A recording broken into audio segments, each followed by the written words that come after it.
자, 오늘은 탄소 배출권에 대해서 말씀드리겠습니다. 탄소를 배출할 수 있는 권리. 그러니까 우리가 그 쓰레기 종량제를 지금 하고 있는데, 예전에 쓰레기 종량제 하기 전에는 집안에 있는 쓰레기를 뭐 마음껏 버려도 됐어요. 근데 어느 순간에 이제 환경이 너무 오염되다 보니까 쓰레기 봉투를, 종량제 봉투를 사서 뭐 1리터에 얼마씩 해가지고 사가지고 거기에 쓰레기를 넣어서 버리게 되었죠. 그러다 보니까 아무래도 쓰레기를 좀 줄이게 되고, 그리고 쓰레기도 아주 꽉꽉 눌러가지고 봉투를 아끼는, 이렇게 하는 게 이제 쓰레기 종량제인데, 그거랑 굉장히 유사하다 이렇게 생각하면 됩니다. 탄소 배출권을 시행하는 이유는 우리가 알다시피 지금 뭐 기후변화가 너무 온실가스로 인해서 지구의 온난화가 지금 진행이 되고 있고, 기후변화가 급격하게 온난화가 되면서 이상 현상들이 생기고 있죠.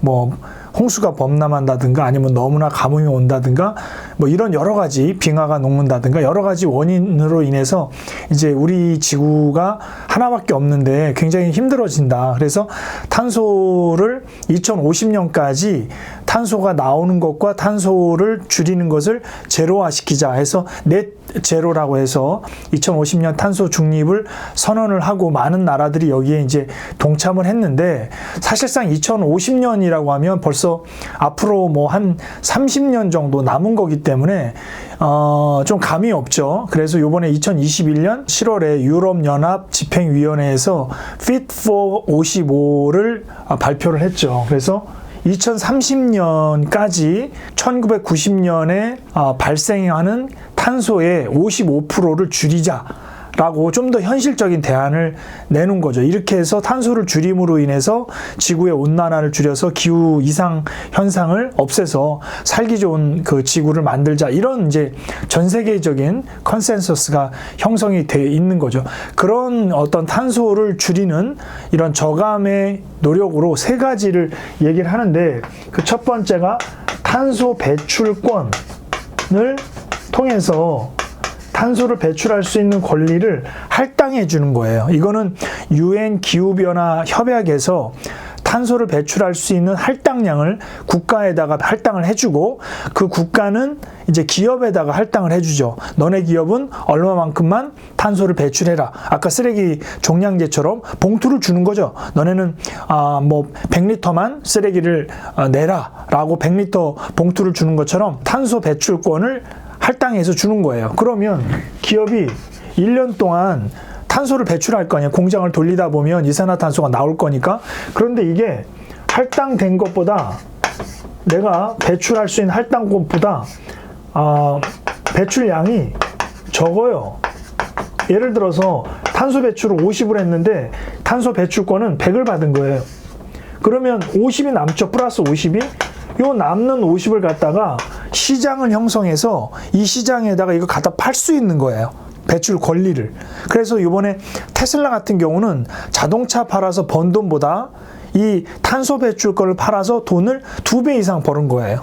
그만큼 탄소 배출권이 돈이 된다라는 건데, 이거를 갖다가 이제 판매한다라는 거고, 오히려 경기가 좋아가지고 공장을 많이 돌리면, 예를 들어 할당량보다 배출량을 더 많이 낼 수 있죠. 할당받은 건 예를 들어서 100을 할당받았는데, 탄소 배출에 대한 할당량을 100을 받았는데 배출한 건 200을 배출한 거예요. 그러면 100이 부족하죠. 이거를 어떻게 해요? 시장에서 구매하는 거죠. 이래서 이 시장이 형성되는데, 시장이 형성된다는 얘기는 가격이 형성된다는 얘기죠.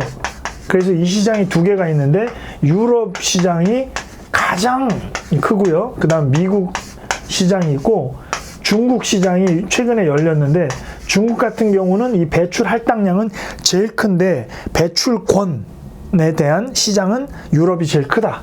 이렇게 돼 있어요. 그래서 이 탄소를 줄이는 가장 첫 번째 방법은 탄소 배출권이고, 그 다음에 이제 탄소세가 있습니다. 탄소를 내면 그만큼 세금을 내라. 이거는 우리나라는 아니고 일본에서 시행하고 있는 방법이고요. 그 다음에 이제 앞으로 다가올 게 뭐냐, 탄소 국경세예요.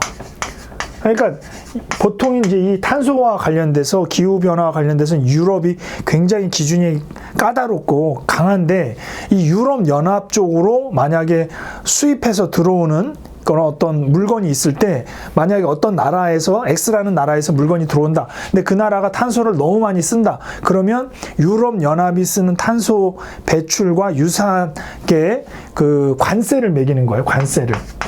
그래서 유럽 연합으로 들어왔을 때 탄소 배출을 안 하려고 좀 높은 비용으로 물건을 생산하는 유럽의 연합의 물건들의 가격과 싸게 좀 뭐 탄소를 배출을 많이 하면서 만들었던 개발도상 국가들의 물건의 가격이 유사해서 유럽 연합 내의 물건들의 경쟁력을 좀 유사하게 맞추려고 하는 게 이제 탄소 국경세다. 그런데 실제로 탄소 배출권을 사고 파는 거는 기업들이 가능하기 때문에 일반 개인들은 이거를 거래할 수가 없겠죠. 그래서 이거를 만들어줄 수 있는 새로운 시장이 열렸는데 이게 바로 ETF 시장입니다. 그래서 지금 수익률 같은 경우가 불과 작년 말에 만들어졌던 KRBN이라는 미국의 ETF 같은 경우 수익률이 지금 거의 150% 이상 올라가고 있는 거죠. 지금 이 탄소 배출권의 가격이 급격하게 올라가고 있는 이유는 이 탄소 배출권 자체가 매년 할당량을 주는 거를 조금씩 줄여나가는 거예요. 그래야 되겠죠. 앞으로 5년, 10년 똑같은 할당량을 계속 주면 탄소는 배출이 똑같이 되는 거니까 감축이 안 되겠죠. 그러니까 올해 예를 들어 전 세계 탄소 배출권의 배출 할당량을 100이라면 내년에는 뭐 90, 그 다음에는 80 이런 식으로 가면 갈수록 탄소 배출권을 줄인다는 거예요. 그러면 탄소 배출권의 할당량은 점점점 전 세계가 줄여나가서 나중에는 제로로 만들 것이고 탄소 배출을 계속하는 회사의 나라나 뭐 기업에서는 탄소 배출권이 계속 필요하겠죠. 그럼 가격이 어떻게 되겠어요? 점점점 올라가겠죠. 근데 지금은 탄소 배출을 필요로 하는 산업이 전력이나 석탄, 석유를 쓰는 이런 데나 철강을 만들어내는 데나 이산화탄소를 많이 만들어내는 데도 필요하지만 앞으로는 이제 해운 산업, 그러니까 배도 보통은 이 친환경 에너지 같은 걸로 활용할 수가 없는데 이제 해운도 결국은 탄소 배출을 하지 말고 전기 에너지나 뭐 태양광으로 배를 운영을 해야 된다는 거예요. 그러면 이제 이 탄소 배출권이 어떻게 돼요? 더 많이 수요가 늘어나고 또 심지어 항공, 비행기도 상상할 수 없는 일이지만 비행기조차도 앞으로는 이제 전기 에너지를 가지고 전기차처럼 전기 비행기를 만들어야 된다는 거예요. 이산화탄소를 배출하면 안 되니까 이렇게 탄소 배출을 해서는 안 되는 수요가 점점점 늘어나면 탄소 배출권에 대한 수요는 점점점 높아지고 공급은 줄어드니까 가격은 올라갈 수밖에 없지 않겠느냐. 이래서 탄소 배출권 시장이 아까 이제 유럽하고 미국이라고 그랬는데 이 탄소 배출권 사고 파는 이 탄소 배출권을 선물로 만들어서 이거를 거래하는 ETF가 만들어진 거예요. 그래서 이게 미국에서는 KRBN이라고 해가지고 이게 이제 최초의 탄소 배출권 ETF죠. 이거는 어디에 투자하냐면 유럽 시장에 한 60-70% 하고 미국 시장. 미국에는 아까 얘기했던 미국에는 뭐 RGGI라고 하는 북동부 탄소 배출권 시장, 탄소 배출 시장이 있고 CCI라고 해서 캘리포니아 쪽 탄소 배출을 담당하는 시장이 있는데 유럽과 미국의 뭐 한 7대3 정도로 하는 미국 KRBN이라는 ETF가 있고 한국에는 최근에 4개가 생겼죠. 그래서 코덱스, 삼성에서 유럽에 투자하는 코덱스가 생겼고 지금 한 달짜리 수익률이 약 한 30% 정도 굉장히 많이 올랐죠. 그 다음에 하나로는 이제 이 글로벌, 유럽과 미국에 동시에 투자하는 글로벌이고요. 그 다음에 소울, 그 신한 자산운용에서는 유럽에 투자하는 탄소 배출권 시장이 하나 있고 글로벌, 미국과 유럽을 동시에 하는 거가 있는데 아무래도 이제 하이 리스크, 하이 리턴은 유럽 탄소 배출권이 지금 수익률도 많이 높고 리스크도 좀 있다. 이렇게 볼 수 있습니다.